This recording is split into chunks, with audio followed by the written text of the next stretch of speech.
Welcome back. I hope you watched the first video in this series on Gathering Storm and you're ready to learn more. A sequence of play is a basic concept, not only in games.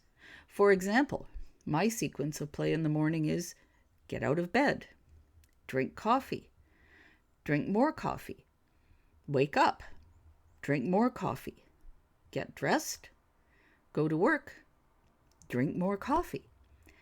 By themselves, these steps are simple enough, but taken together, mornings are hard. So we will go step by step here. While Gathering Storm plays smoothly once you have some experience, there's a fair amount of material to cover in these videos. Don't be alarmed when we refer to something you don't yet know. That's what learning is all about. Stay calm. The random event colors make sense. Blue is France's color, and Britain ruled the deep blue sea. Russia was as red as you could get. As for the Axis random events being brown, Germany had its brown shirts, but I think really it's just that the Axis were total turds. The first thing you do during the random event phase is to draw a random event card. This card determines the economic trend for the turn, whether the economic climate gets better, worse, or stays the same. The economic climate will be explained in a future video. The same card is also used to determine the general random event for the turn.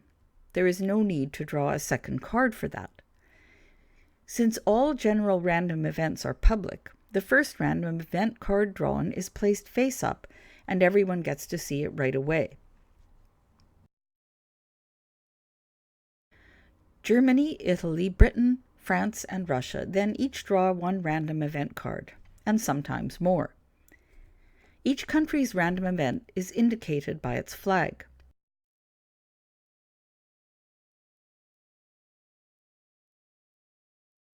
Public random events have a white background. Secret random events have a gray background. Soon you will get so used to it that you won't remember when you learned it. Since some random events are secret, players should be sure not to reveal their random event cards too early. It's really embarrassing to blurt out a secret random event for no reason.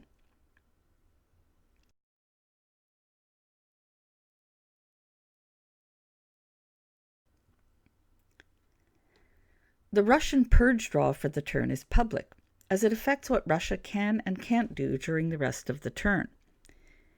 Russian purges are an important part of the game. So important that we're not going to tell you about them. Not yet, that is. Russian purges will be the subject of a separate video, so you'll have to come back. There will be an entire video on the income phase, so we have kept this part short. Calculating income quickly becomes second nature because it's done every turn. The table shown here is one way to keep things straight. Not every source of income comes into play each turn, which is why income can usually be determined in a minute or two. In the economic phase, each major power secretly converts factories, conducts research, and builds units and ships. All major powers reveal their economic activities simultaneously at the end of the economic phase. This means that you not only have to figure out what you want to do, but also you want to anticipate what your opponent will do. Guns or butter?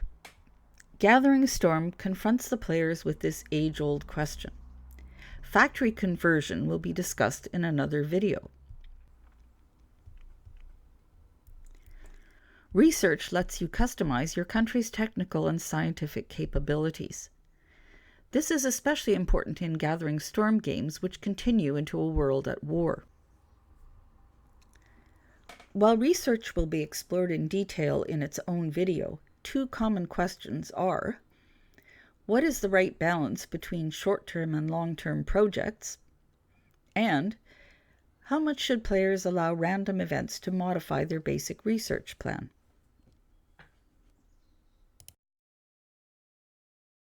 Here we only deal with when you build units and ships. How and why will be covered in separate videos. Diplomacy plays an important part in the game. Players may obtain trade pacts in minor countries, which generate income, and diplomatic successes may affect Russia's support level and weaken or strengthen aggression targets. From the standpoint of the sequence of play, it's enough to remember that diplomacy happens after the economic phase and before the crisis phase, when aggressions take place. For diplomacy itself, the Axis place diplomatic counters first, then the Allies, then the Axis again.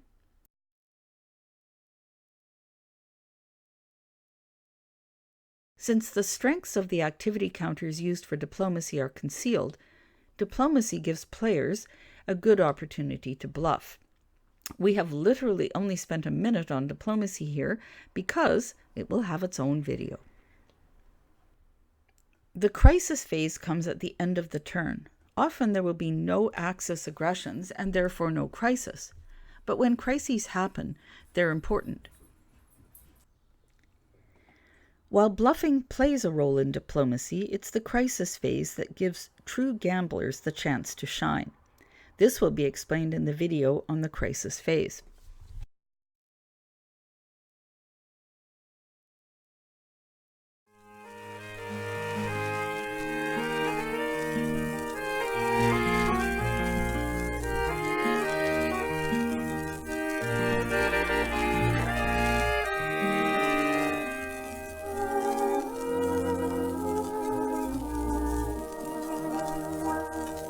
Outside the barracks, by the corner light, I'll always stand and wait for you at night.